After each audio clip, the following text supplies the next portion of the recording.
حضرت میاں شیر محمد شرک پوری علیہ رحمہ فجر کی نماز کے بعد یہ ٹوٹیاں نہیں جس طرح ہوتی تو وہ چھوٹا سا برآمدہ تھا، تو برآمدے کے اوپر بیٹھ کے وظائف کرتے تھے اور پھر اشراق کی نماز تک وہاں بیٹھتے اور پھر تشریف لے جاتے۔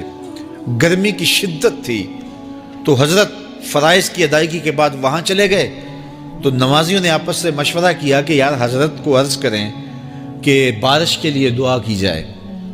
تو حضرت جا کے وہاں اپنے وظائف میں لگ گئے، تو انہوں نے کہا چلو ہم مسجد کے سین میں کھڑے ہو جاتے، حضرت توجہ کریں گے تو عرض کریں گے۔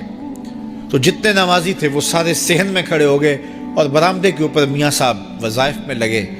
جب آپ کی نظر پڑتی نا لوگوں کی جانب، تو جتنے بھی نمازی تھے سارے ہاتھوں سے اشارے کر کے کہتے یعنی دعا کرو، زبان سے نہ بولتے، ہاتھوں کو ایسے ہلاتے اور یہ کہتے کہ ادھر آسمان کی طرف اشارہ کر کے کہتے دعا کرو۔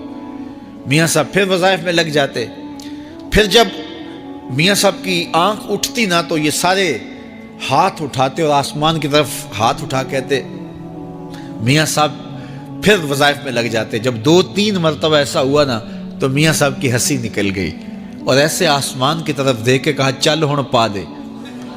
کہتے ہیں بس یہ بات کہنے کی دیر تھی کہ چھم چھم می برسنے لگا۔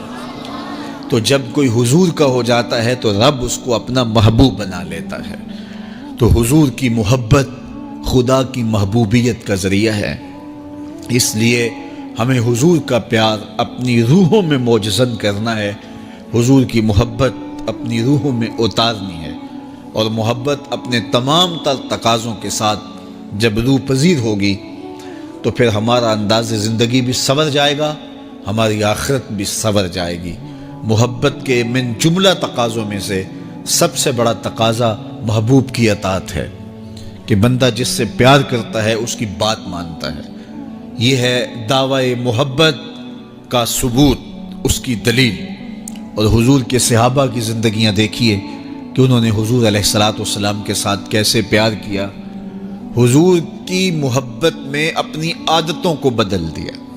حالانکہ عادتیں نہیں بدلی جاتی، 2 سکے بھائی ہوں، رشتہ کتنا گوڑا ہے، اور ایک گھر میں پرورش پائی ہے، ایک گود میں پلے ہیں، ایک باپ کے گہوارہ تربیت میں رہے ہیں، لیکن طبائع میں اختلاف یہ ایک فطری بات ہوتی ہے۔ ہمارے پاس لوگ آتے ہیں 2 سکے بھائی ہوتے ہیں، ایک کی طبیعت ادھر کو جا رہی ہوتی ہے، دوسرے کا مزاج ادھر کو جا رہا ہوتا ہے، ایک سخت نرم مزاج ہوتا ہے اور دوسرے کی آنکھوں سے انگارے پھوٹ رہے ہوتے ہیں، ایک معاف کر دینے والا ہوتا ہے، ایک سخت غصیلا ہوتا ہے، ایک کی طبیعت کے اندر تلخی کی چنگاریاں ہوتی ہیں اور ایک کی طبیعت کے اندر نرمی کے پھول ہوتے ہیں، آپ نے بھی دیکھا ہوگا۔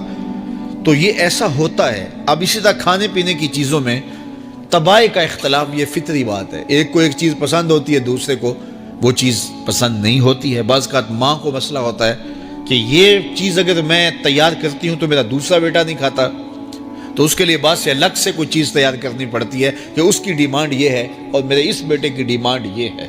مائیں مزاج سمجھتی ہیں، ایک آغوش میں پرورش پانے کے باوجود خون ایک ہے، گہوارہ تربیت ایک ہے، دودھ ایک ہے، لیکن طبیعتوں کے اندر اختلاف پایا جا رہا ہے۔ لیکن صحابہ کی زندگیاں دیکھیے، انہوں نے اپنی طبیعتیں بھی حضور کی طبیعت کے سانچے میں ڈھال دی۔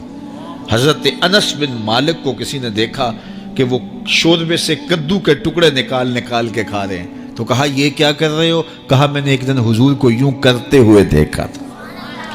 تو طبائع کا اختلاف یہ ایک فطری اختلاف ہوتا ہے، لیکن صحابہ نے اس کو بھی چھوڑا اور حضور کی محبت کے سانچے میں ڈال دیا۔ پھر اس چیز کا انتظار نہیں کیا کہ حضور کا فرمان کیا ہے، حضور کی چاہت پہ اپنے مزاج کو بدلا۔ اللہ اکبر۔ حضور علیہ السلام مدینہ المنورہ کی گلی سے گزر رہے تھے، ایک گنبد نما مکان بن رہا تھا، اور ایسے مکان حضور کو پسند نہیں تھے۔ تو آقا کریم علیہ السلام نے پوچھا یہ مکان کس کا ہے؟ کہا فلاں انصاری کا ہے۔ حضور گزر گئے، چہرے پہ تھوڑے سے ناگواری آثار حویدہ ہوئے۔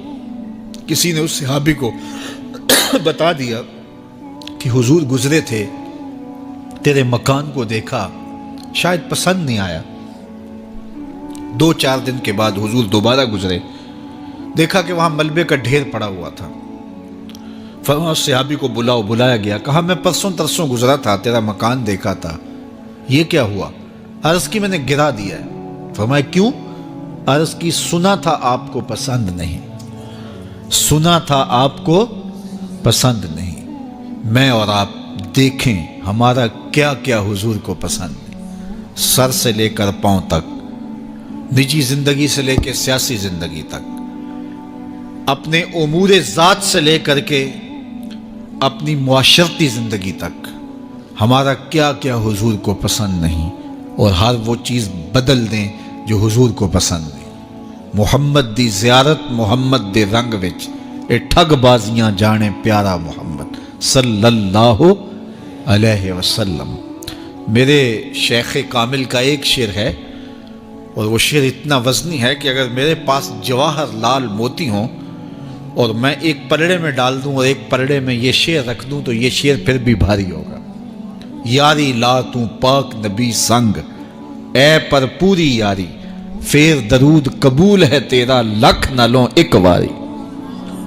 1.25 لاکھ مرتبہ درود پڑھنا ایک طرف، اور ایک دفعہ حضور کی ذات پہ درود پڑھنا، ان کی محبت کے سانچے میں یوں ڈھل کر کے جو وہ کہتے ہیں وہ میری زندگی کا عمل ہے، یہ اس سے وزنی ہے، یہ اس سے بھاری ہے۔